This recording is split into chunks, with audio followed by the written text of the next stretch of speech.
Hello everyone, welcome to MCVS way of teaching CBSE. இன்னைக்கு நம்ம என்ன பார்க்க போறோம் அப்படின்னா class 8 science chapter 1 crop production and management தான் பார்க்க போறோம். சாப்டர்ல இருக்க வேர்ட்ஸ்க்கு வந்து English meaning and Tamil meaning வந்து கொடுத்துருக்கோம். நோட் பண்ணிக்கோங்க.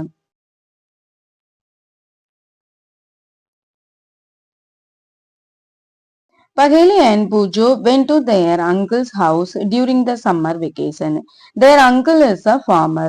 One day they saw some tools like sickle, shovel, plow, etc. in the field. பகேலி அண்ட் பூஜோ ரெண்டு பேருமே வந்துட்டு சம்மர் வெக்கேஷனுக்காக அவங்களோட அங்கிளோட வீட்டுக்கு போறாங்க. அவங்க அங்கிள் என்ன ஒர்க் பண்றாங்க அப்படின்னா ஃபார்மரா இருக்காங்க. ஒரு நாள் அவங்க அங்கிளோட ஃபார்முக்கு வந்து பகேலி அண்ட் பூஜோ ரெண்டு பேருமே போகும்போது டூல்ஸ் வந்து பாக்குறாங்க. என்னென்ன டூல்ஸ் வந்து பாக்குறாங்க அப்படின்னா குர்பி, சிக்கல், சாவல், ப்ளோ இது எல்லாமே வந்து பாக்குறாங்க. அது எல்லாத்தையும் பார்க்கும்போது பூஜோக்கு வந்து ஒரு டவுட் வருது. I want to know where and how we use these tools.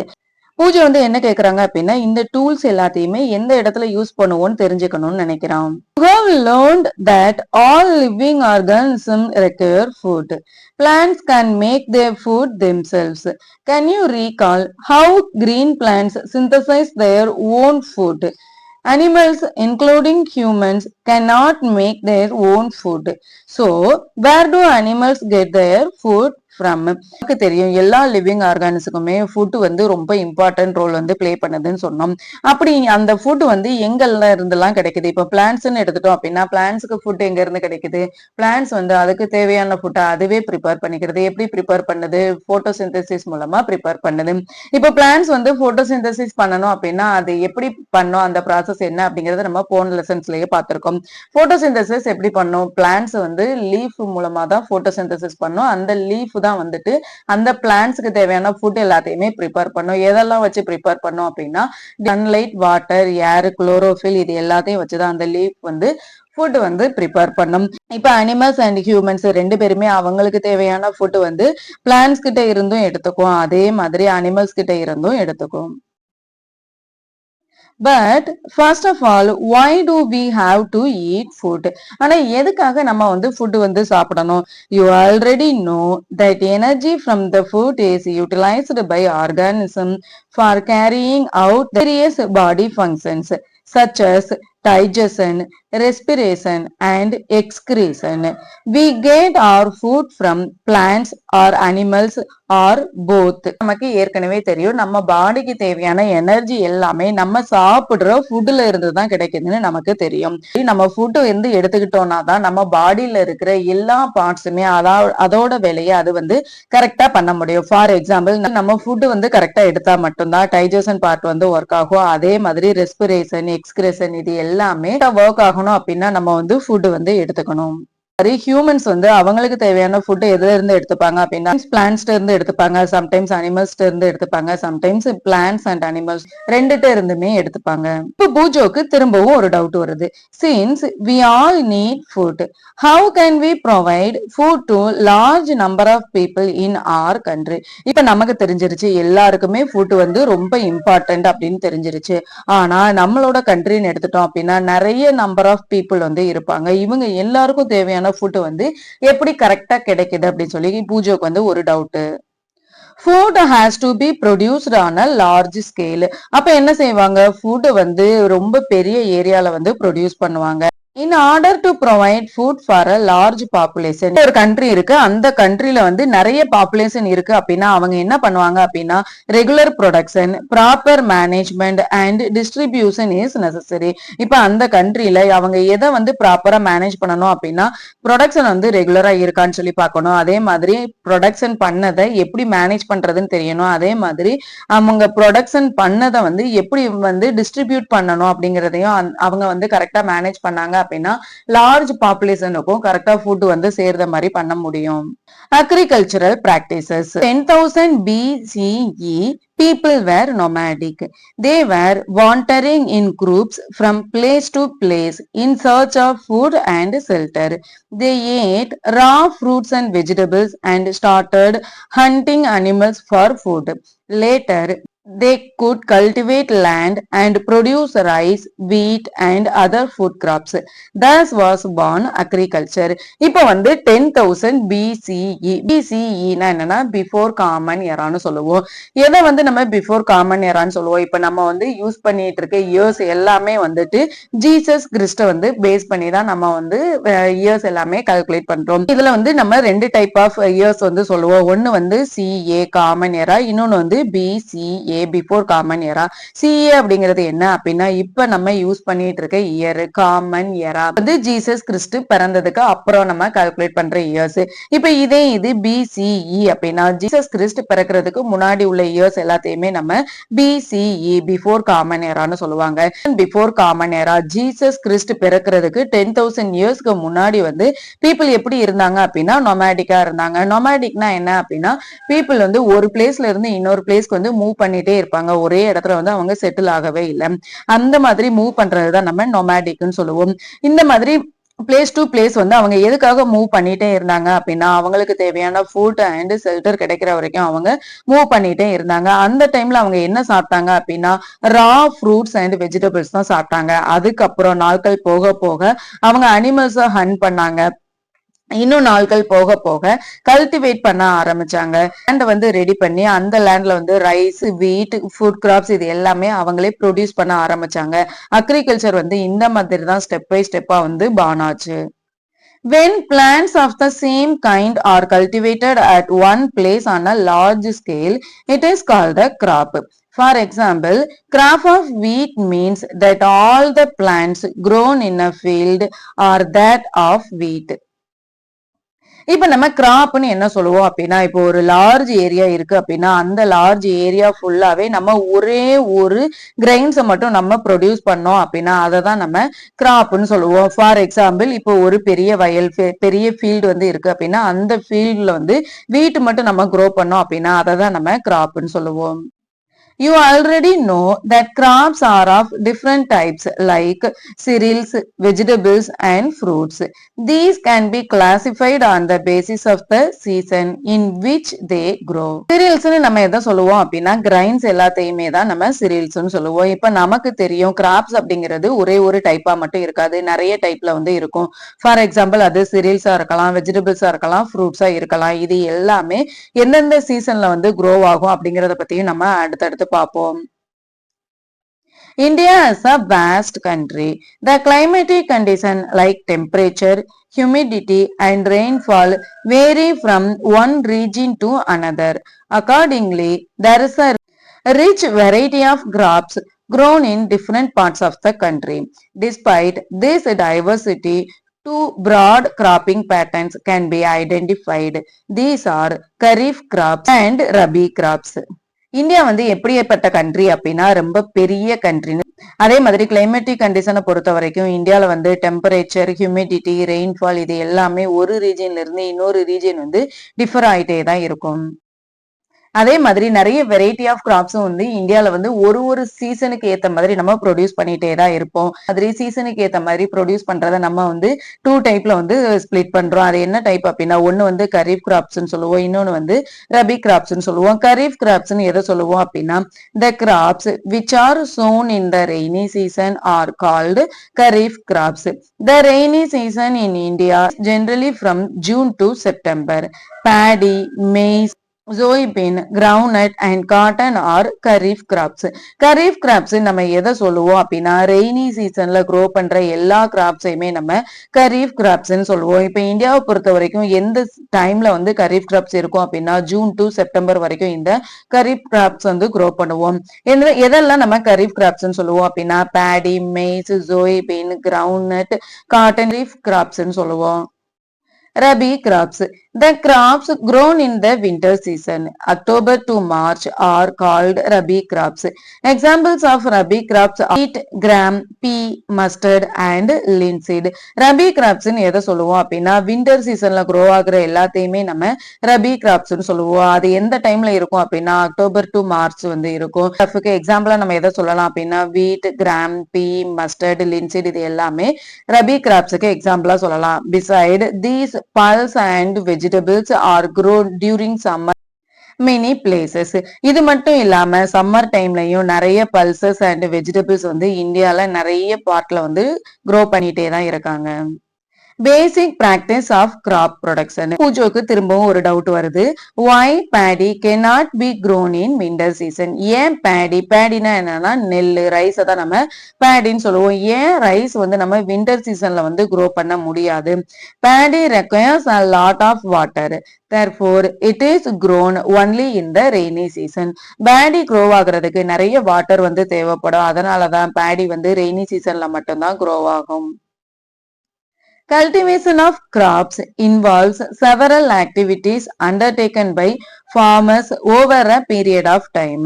You may find that these activities are similar to those carried out by a gardener or even by you when you grow ornamental plants in your house. These activities or tasks are referred to as agricultural practices, which are listed below.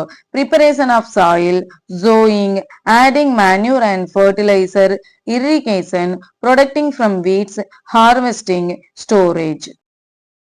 இப்போ ஒரு கிராப்ஸை வந்து நம்ம cultivate பண்ணணும் அப்படின்னா இன்னைக்கு வந்து நம்ம விதையை வந்து விதைச்சோம் நாளைக்கு வந்து ஹார்வெஸ்ட் பண்ணோம் அப்படின்லாம் இருக்க முடியாது. ஒரு கிராப்ஸ் வந்து நம்ம ஹார்வெஸ்ட் பண்ண போறோம் அப்படின்னா அதுக்கு வந்து ஒரு பீரியட் ஆஃப் டைம் வந்து எடுத்துக்கும். சரி, அந்த கிராப்ஸ் வந்து ப்ரொடியூஸ் பண்றதுக்கு முன்னாடி நம்ம வந்து ஃபர்ஸ்ட் லேண்ட் வந்து ப்ரிப்பேர் பண்ணணும். இப்போ எப்படி வந்து ஃபீல்ட்ல வந்து அந்த ஃபார்மர் வந்து லேண்டை ப்ரிப்பேர் பண்றாங்களோ அதே மாதிரி தான் இப்போ வீட்டுல வந்து நம்ம ஒரு ஆர்னமெண்டல் பிளான்ஸ் வைக்க போறோம் இல்ல ஒரு குட்டி பிளான்ஸ் வைக்க போறோம்னாலுமே அதே ப்ராசஸ் தான் நம்ம திரும்ப வீட்லயுமே கண்டினியூ பண்ணணும். ப்ராசஸ் எல்லாத்தையுமே நம்ம அக்ரிகல்ச்சரல் பிராக்டிசஸ்னு சொல்லுவோம். என்னென்ன ப்ராசஸ் வந்து அவங்க பண்ணுவாங்க அப்படின்னா preparation of soil. First soil வந்து ப்ரிப்பேர் பண்ணுவாங்க. நெக்ஸ்ட் சோயிங் விதை வந்து விதைச்சு விடுவாங்க. Next adding manure and fertiliser அதுக்கப்புறம் வந்து உரம் எல்லாமே போடுவாங்க. நெக்ஸ்ட் இரிகேஷன் அதுக்கு தேவையான தண்ணி வந்து கொடுப்பாங்க. Protecting from weeds. வீட்ஸ்னா என்னன்னா களச்செடியை தான் வீட்ஸ்ன்னு சொல்லுவோம். தேவையில்லாத செடி எல்லாத்தையுமே ரிமூவ் பண்ணுவாங்க. நெக்ஸ்ட் ஹார்வெஸ்ட் பண்ணுவாங்க. அதுக்கப்புறம் அந்த ஹார்வெஸ்ட் பண்ணதை ஸ்டோரேஜ் பண்ணுவாங்க. இப்போ ஒருத்தங்க வந்து ஒரு ஃபீல்ட்ல வந்து ஏதாவது கிராப்ஸோ இல்ல ஃப்ரூட்ஸோ வெஜிடபிள்ஸோ க்ரோ பண்ண போறாங்க அப்படின்னா இந்த எல்லா ப்ராசஸுமே அவங்க ஃபாலோ பண்ணா மட்டும்தான் அவங்க வந்து அவங்களுக்கு தேவையான குவாலிட்டியான ஈல்டு வந்து எடுக்க முடியும். First preparation of soil. ஒரு சாயில் வந்து இப்போ ஒரு லேண்ட்ல வந்து நம்ம அக்ரிகல்ச்சர் பண்ண போறோம் அப்படின்னா அந்த சாயில் வந்து எப்படி ப்ரிப்பேர் பண்றது அப்படின்னு சொல்லி பார்ப்போம். Preparation of soil is the first step before growing a crop. One of the most important task in agriculture is to turn the soil and loosen it. This allows the roots to penetrate deep into the soil. The loose soil allows the roots to breathe easily, even when they go deep into the soil. Why does the loosening of soil allow the roots to breathe easily? இப்ப நம்ம ஒரு ஃபீல்ட்ல வந்து நம்ம grow பண்ண போறோம் அப்படின்னா அதுக்கு ஃபர்ஸ்ட் மெயின் ஸ்டெப் என்ன அப்படின்னா சாயில வந்து ப்ரிப்பேர் பண்றது தான். சாயில வந்து ப்ரிப்பேர் பண்றதுதான் அக்ரிகல்ச்சரை பொறுத்த வரைக்கும் ரொம்ப இம்பார்ட்டன்ட் டாஸ்க்னே சொல்லுவாங்க. அதே மாதிரி இந்த சாயில் வந்து லூசன் பண்றதுனால நமக்கு என்ன நடக்கும் அப்படின்னா இந்த பிளான்ட்ஸ்ல இருக்க ரூட்ஸ் எல்லாமே பெனட்ரேட் டீப் ரொம்ப ஆழமா வந்து சாயில்ல போய் அந்த ட்ரீஸ் வந்து இன்னும் ஸ்ட்ராங்கா இருக்கும். மாதிரி நம்ம சாயில் வந்து லூஸ் பண்றதுனால ரூட்ஸ் வந்து ஈஸியா பிரீத் பண்ணி அது இன்னும் டீப்பா சாயில் வந்து போகும். அதனாலதான் நம்ம சாயில் வந்து லூசன் பண்ணணும்னு சொல்றோம். எதை வச்சு நம்ம பிரீத் பண்றதுக்கு ஈஸியா இருக்கும்னு சொல்றோம். The loosened soil helps in the growth of earthworms and microbes present in the soil. These organisms are friends of the farmer since they further turn and loosen the soil and add humus to it. But why the soil needs to be turned and loosened? இப்ப நம்ம வந்து சாயில லூசன் பண்றதுனால அந்த சாயில வந்து நிறைய earthworms and microbes. மைக்ரோப்ஸ்னா என்னன்னா குட்டி குட்டி பூச்சிகள்லாம் இருக்கும்ல அதை தான் நம்ம மைக்ரோப்ஸ்ன்னு சொல்லுவோம். அதே மாதிரி நிறைய earthworm and microbes வந்து அது இன்னுமே வந்து சாயில வந்து லூசன் பண்ணிக்கிட்டே இருக்கும். அப்படி லூசன் பண்றதுனால ரூட்ஸ் வந்து ஈஸியா வந்து பிரீத் பண்ண முடியும். அது இன்னும் ஈஸியா வந்து க்ரோ ஆக முடியும். அதனாலதான் ஃபார்மர்ஸ் வந்து இந்த earthworms and microbes வந்து ஃபார்மர்ஸோட ஃப்ரெண்ட்னு சொல்றாங்க. இந்த மாதிரி சாயில வந்து லூஸ் பண்ணிட்டு அவங்க வந்து ஹியூமஸும் வந்து ஆட் பண்ணுவாங்க. ஹியூமஸ்னா என்ன அப்படின்னா இப்ப பிளான்ட்ஸ் அண்ட் அனிமல்ஸோட வேஸ்டேஜ் எல்லாத்தையுமே மக்க வச்சு வச்சிருப்பாங்கல்ல அதான் நம்ம ஹியூமஸ்ன்னு சொல்லுவோம். ஆனா ஏன் வந்து நம்ம திரும்பவும் அந்த சாயில வந்து லூசன் ஆர் டர்ன் வந்து பண்றோம்? You have learned in the previous classes that soil contains minerals, water, air, and some living organisms. In addition, dead plants and animals get decomposed by soil organisms. In this way, various nutrients in the dead organism are released back into the soil. These nutrients are again absorbed by plants. நமக்கு தெரியும் சாயில்னு எடுத்துட்டோம் அப்படின்னா அதுல வந்து நிறைய minerals, water, ஏர், அதே மாதிரி நிறைய ஸ்மால் லிவிங் ஆர்கானிசம் வந்து இருக்குன்னு நமக்கு தெரியும். அது மட்டும் இல்லாம அந்த சாயில்ல வந்து நிறைய டெட் பிளான்ட்ஸ் அண்ட் அனிமல்ஸ் வந்து டீகம்போஸ் ஆயிருக்கும். அதே மாதிரி சாயில வந்து நிறைய பிளான்ட்ஸ் அண்ட் அனிமல்ஸ் டீகம்போஸ் ஆகி இருக்கிறதுனாலதான் அந்த சாயில வந்து நம்ம லூசன் பண்றோம். அப்படி நம்ம லூசன் பண்ணும்போது சாயிலோட அவுட்டர் சர்ஃபேஸ்ல இருக்கிற எல்லா மினரல்ஸுமே சாயிலுக்கு வந்து இன்சைடும் போகுங்கிறதுனாலதான் நம்ம சாயில வந்து அப்பப்போ loosen பண்ணிக்கிட்டே இருக்கும். Means only a few centimeter of the top layer of soil support plant growth. Turning and loosening of soil brings the nutrient rich soil to the top so that plants can use these nutrients. Thus, turning and loosening of soil is very important for cultivation of crops. இப்ப நம்ம வந்து சாயில வந்து லூசன் பண்ணணும்னு சொல்றோம். அந்த soil வந்து நம்ம எந்த அளவுக்கு லூசன் பண்ணணும் அப்படின்னா ஃபியூ சென்டிமீட்டர் மட்டுமே லூசன் பண்ணா போதும். அது வந்து 1 மீட்டரோ 2 மீட்டரோ வந்து அவ்வளவு ஆழமா வந்து லூசன் பண்ணணுங்கிற தேவை கிடையாது. ஃபியூ சென்டிமீட்டர் மட்டும் நம்ம லூசன் பண்ணோம் அப்படின்னாலே சாயில்ல இருக்கிற எல்லா நியூட்ரியன்ஸுமே இன்சைட் வந்து போயிடும். ஸோ நம்ம ஃபியூ சென்டிமீட்டர் மட்டும் நம்ம லூசன் பண்ணாலே போதும். இந்த மாதிரி சாயிலோட அவுட்டர் சர்ஃபேஸ்ல இருக்கிற எல்லா மினரல்ஸுமே சாயில் இன்சைடு போகணுங்கிறதுனாலதான் நம்ம ஒரு கிராப்ஸோட கல்டிவேஷன் வந்து இந்த loosening of soil வந்து ரொம்ப இம்பார்ட்டன்ட்னு சொல்றோம். The process of loosening and turning of the soil is called tilling or plowing. This is done by using a plow. Plows are made up of wood or iron. If the soil is very dry, it may need watering before plowing. The plowed field may have big clumps of soil called crumbs.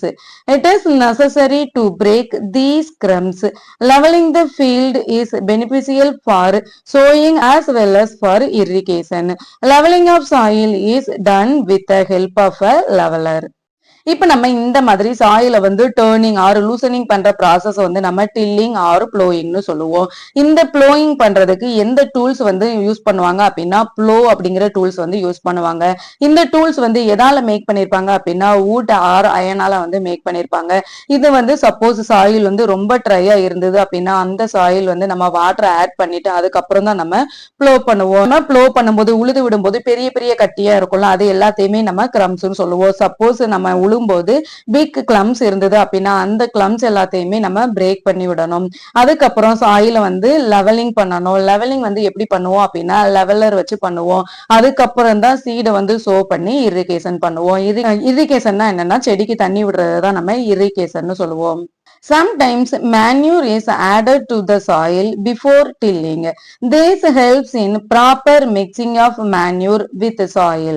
The soil is moistened before sowing. சில நேரம் வந்து இந்த மாதிரி flow பண்றதுக்கு முன்னாடி manure வந்து add பண்ணுவாங்க. மேன்யூர்னா என்ன அப்படின்னா இந்த கவுடக் அனிமலோட வேஸ்டேஜ் எல்லாமே வந்துட்டு மக்க வச்சு வச்சிருப்பாங்கல்ல, அதை தான் நம்ம மேன்யூர்னு சொல்லுவோம். இந்த மேன்யூர் வந்து ஆட் பண்ணிட்டு அதுக்கப்புறம் வந்து ப்ளோ பண்ணுவாங்க. எதுக்காக அப்படின்னா அந்த சாயில இருக்க மினரல்ஸ் எல்லாத்தையுமே enhance பண்ணணுங்கிறதுக்காக. Agricultural implements. Before sowing the seeds, it is necessary to break soil clumps to get better yield. This is done with the help of various tools. The main tools used for this purpose are the plow, hoe and cultivator. இப்ப நம்ம seed வந்து so பண்ண போறோம் அப்படின்னா அந்த சீடை வந்து so பண்றதுக்கு முன்னாடி ஃபர்ஸ்ட் நம்ம என்ன சொன்னோம், ஃபீல்டு அந்த லேண்டை வந்து நம்ம வந்து ப்ளோ பண்ணணும்னு சொன்னோம். அது எதுக்காக அப்படின்னா பெட்டர் ஈல்டு கிடைக்கணுங்கிறதுக்காக தான் நம்ம ப்ளோ பண்ணி அந்த ப்ளோயிங் டைம்ல வந்து நிறைய பிக் கிளம்ஸ் இருந்தது அப்படின்னா அதையுமே நம்ம பிரேக் பண்ணி விடுவோம். இப்ப இந்த மாதிரி ப்ளோ பண்றதுக்கு வந்து நிறைய வேரியஸ் டைப் ஆஃப் டூல்ஸ் வந்து யூஸ் பண்ணுவாங்க. அதுல வந்து 3 டூல்ஸ் வந்து நம்ம மெயினா வந்து சொல்லுவோம். அது என்னென்ன அப்படின்னா ப்ளோ, ஹூ, கல்டிவேட்டர். இந்த டூலை தான் நம்ம ப்ளோன்னு சொல்லுவோம். இது வந்து ஹூன்னு சொல்லுவோம். இது வந்து கல்டிவேட்டர்னு சொல்லுவோம். இப்ப இந்த ப்ளோ வந்து எப்படி இருக்கும் அப்படின்னா, ஃபர்ஸ்ட் வந்து ஒரு லாங் லாகால இருக்கும். ஒரு பெரிய கட்டையால வச்சிருப்பாங்க. அப்புறம் அந்த பெரிய கட்டையில வந்து பெர்பெண்டிகுலர்ல ஒரு ஸ்மால் கட்டை வந்து வச்சிருப்பாங்க. அதுக்கப்புறம் அந்த கட்டையில வந்து ஒரு அயர்ன் ராடு ட்ரையாங்குலர் ஷேப்ல இருக்கிற அயர்ன் ராடு வந்து ஒண்ணு அட்டாச் பண்ணியிருப்பாங்க. லாங் லாக்க வந்து நம்ம என்னன்னு சொல்லுவோம் அப்படின்னா பீம்னு சொல்லுவோம். இந்த குட்டி லாக்க வந்து ப்ளோ ஷாஃப்ட்னு சொல்லுவோம். அதே மாதிரி இந்த அயர்ன் ராட வந்து ப்ளோ ஷார்ன்னு சொல்லுவோம். Plow. This is being used since ancient times for tilling the soil, adding fertilizer to the crop, remove the weeds and turning the soil. This is made up of wood and is drawn by the pair of bulls or other animals, horses and camels. Contains a strong triangular iron strip called plowshare. The main part of the plow is a long log of wood, which is called a plow shaft. This is a handle at the one end of the shaft. The other end is attached to a beam which is placed on the bull's neck. One pair of bulls and a man can easily operate a plow. இப்ப நம்மளோட ancient டைம்ல வந்து இந்த flow அப்படிங்கிற tool வச்சுதான் நம்ம வந்து லேண்ட வந்து ப்ளோ பண்ணோம். இது ப்ளோ டூல வந்து எதுக்காக எல்லாம் யூஸ் பண்ணாங்க அப்படின்னா டில்லிங் த சாயில் உழுது விடுறதுக்கு யூஸ் பண்ணாங்க. அதே மாதிரி ஃபர்டிலைசர் டு த கிராப்புக்கு வந்து உரம் போடணும் அப்படின்னாலும் இந்த ப்ளோவை தான் யூஸ் பண்ணாங்க. ரிமூவிங் வீட்ஸ் தேவையில்லாத செடி எல்லாத்தையும் ரிமூவ் பண்றதுக்காகவும் இந்த ப்ளோ தான் யூஸ் பண்ணாங்க. இந்த ப்ளோ வந்து எப்படி செஞ்சிருப்பாங்க அப்படின்னா உட்டால வந்து செஞ்சிருப்பாங்க. இதை வந்து ரெண்டு பேர் ஆஃப் புல்ஸ் வந்து புல் பண்ணும்னு சொல்லுவாங்க. புல் மட்டும்தான் புல் பண்ணுமான்னு கேட்டா கிடையாது. சில இடத்துல வந்து ஹார்ஸ் வச்சும் புல் பண்ணுவாங்க. சில இடத்துல கேமல் வச்சும் புல் பண்ணுவாங்க. அதே மாதிரி இந்த போல வந்து ஒரு ஸ்ட்ராங் ட்ரையாங்குலர் அயன் ஸ்ட்ரிப் வந்து இருக்கும். அந்த அயன் ஸ்ட்ரிப்பை தான் நம்ம ப்ளோஸ் ஏர்னு சொல்லுவோம். இந்த ப்ளோவை பொறுத்த வரைக்கும் மெயின் பார்ட் நம்ம எதை சொல்லுவோம் அப்படின்னா அந்த லாங் லாக் ஆஃப் ஃபுட்டை தான் சொல்லுவோம். ஏன் அந்த லாங் லாக் ஃபுட்டை வந்து நம்ம மெயின் பார்ட்னு சொல்றோம் அப்படின்னா அந்த தான் வந்து நம்ம கவோட தலையில வச்சு கவ் வந்து புல் பண்ணிட்டு போகும். அதனாலதான் இந்த ப்ளோவை பொறுத்த வரைக்கும் இந்த லாக் தான் வெரி இம்பார்ட்டன்ட் டூல்னு சொல்றாங்க. Who. It is a simple tool which is used for removing weeds and for loosening the soil. It has a long rod of wood or iron, a strong, broad and bent plate of iron fixed to one of its ends and work like a blade. It is pulled by animals. இந்த ஹூவும் வந்து animals தான் வந்து புல் பண்ணிட்டு போகும். இப்ப இந்த who வந்து எதுக்காக யூஸ் பண்றாங்க அப்படின்னா சாயில வந்து லூசன் பண்றதுக்காகவும் வீட்ஸை வந்து ரிமூவ் பண்றதுக்காகவும் தான் இந்த ஹூ அப்படிங்கிற டூலையுமே யூஸ் பண்றாங்க. இந்த ஹூலோட ஒன் எண்ட்ல வந்து பிராடா பென் பிளேட் வந்து ஒண்ணு இருக்கும். அதுதான் வந்துட்டு சாயில அட்டாச் பண்ணி வீட்ஸ் ரிமூவ் பண்றதுக்கும் சாயில வந்து லூசன் பண்றதுக்கும் ஹெல்ப் பண்ணும். Cultivator. Nowadays, plowing is done by tractor-driven cultivator. The use of cultivator saves labor and time. இப்போ வந்து நம்ம ஒரு லேண்டை வந்து லூசன் பண்றதுக்காக ஆர் ப்ளோ பண்றதுக்காக நம்ம எந்த டூல்ஸ் தான் நிறைய யூஸ் பண்ணிட்டு இருக்கோம் அப்படின்னா இந்த டிராக்டர் ட்ரிவன் கல்டிவேட்டர் தான் நீட்டு இருக்கும். இந்த டிராக்டர் வந்து யூஸ் பண்றதுனால நமக்கு வந்து லேபர் காஸ்டும் சேவ் ஆகும். அதே மாதிரி டைமும் சேவ் ஆகும். இதோட இந்த வீடியோ முடிச்சுக்கலாம். நெக்ஸ்ட் வீடியோல பார்ப்போம். தேங்க்யூ ஃபார் வாட்சிங் MCVS way of teaching CBSE.